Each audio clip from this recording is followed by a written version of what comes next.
I feel like black men don't realize how good they have it in corporate America in comparison to black women, or maybe they do.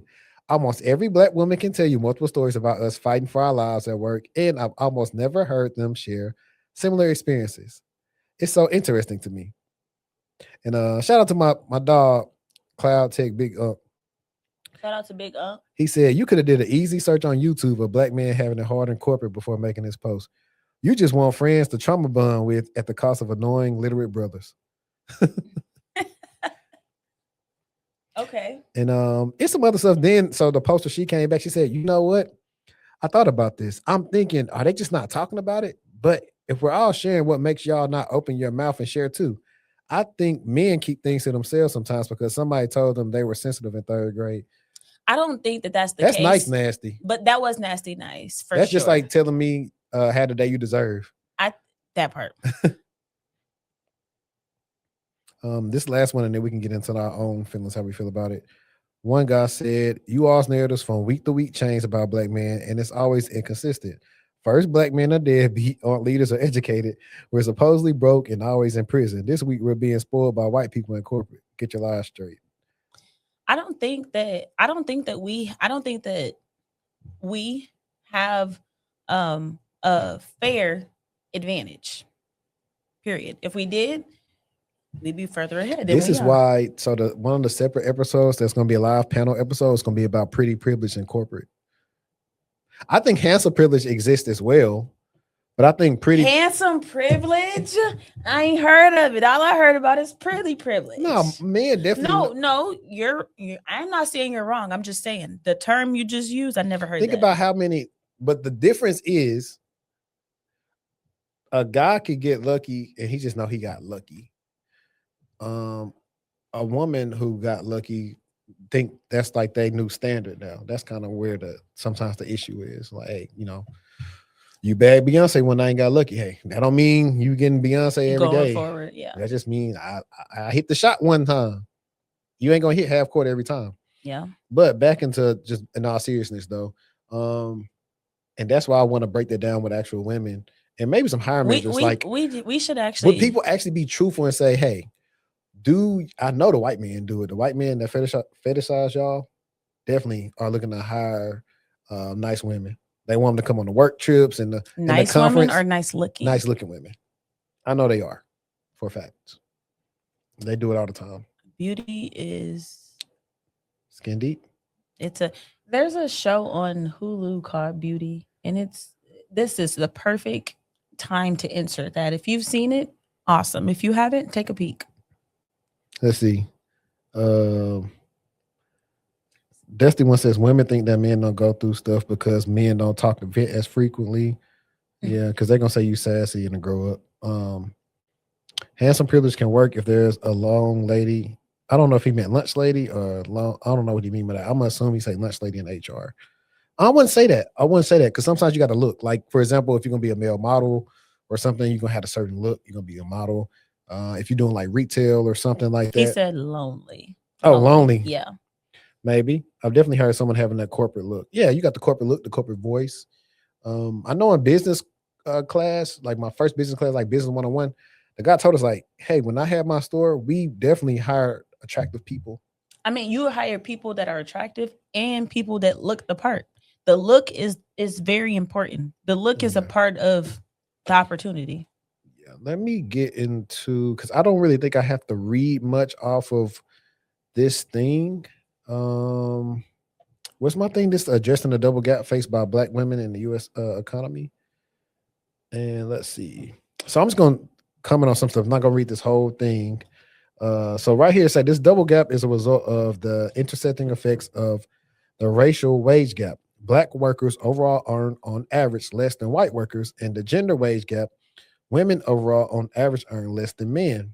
How big is this double gap? Well, the Institute of Women's Policy Research finds, I think it's a long time ago. And I'm assuming, we're going to just say it's probably the same. Finds that in 2019, women's median annual earnings were about 81% of men's. And according to the findings of the National Women's Law Center, black women earn about 61 cents for every dollar that non-Hispanic white men earn. But these analyses do not take into account the complex factors that plays a role in wage disparities for women and women of color in particular. Among them are occupational crowding based on sex, gender, socialization, employer bias, historical exclusionary practices on the part of unions, and the motherhood penalty. And these and other analyses do not fully account for the many and varied consequences of centuries of racial discrimination against Black Americans that remain very evident today. And I want to interject right here, real quick, is because I do remember having women clients that when they got the offer, they were scared to negotiate. Yeah. And that's when I could probably pull it up, but it said like, Black women are least likely to negotiate their salary.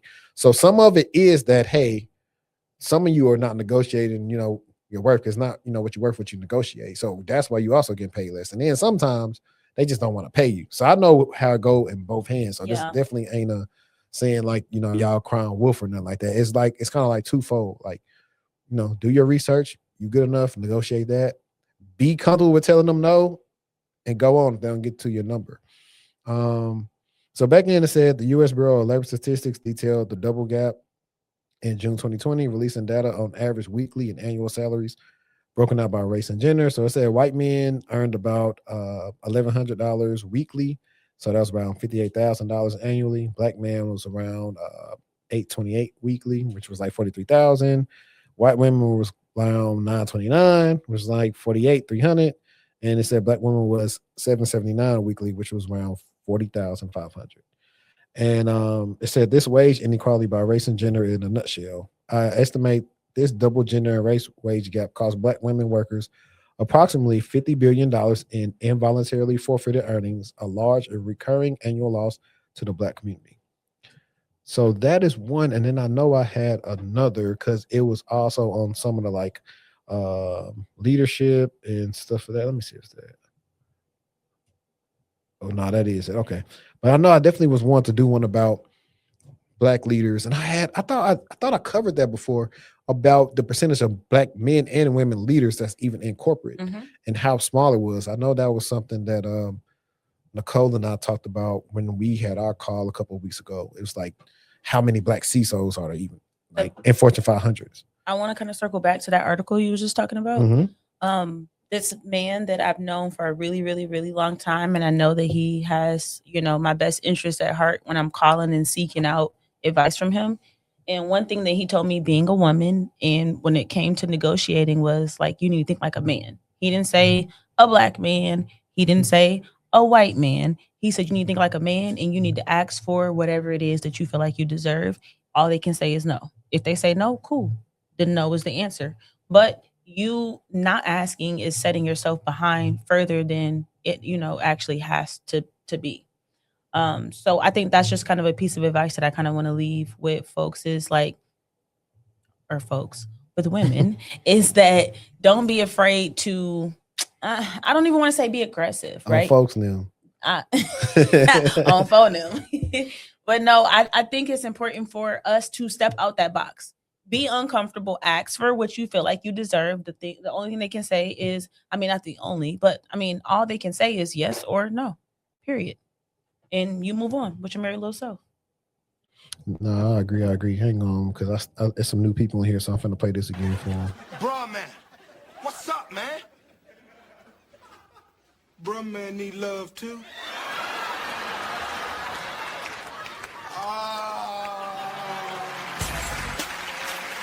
All right, one love. Let's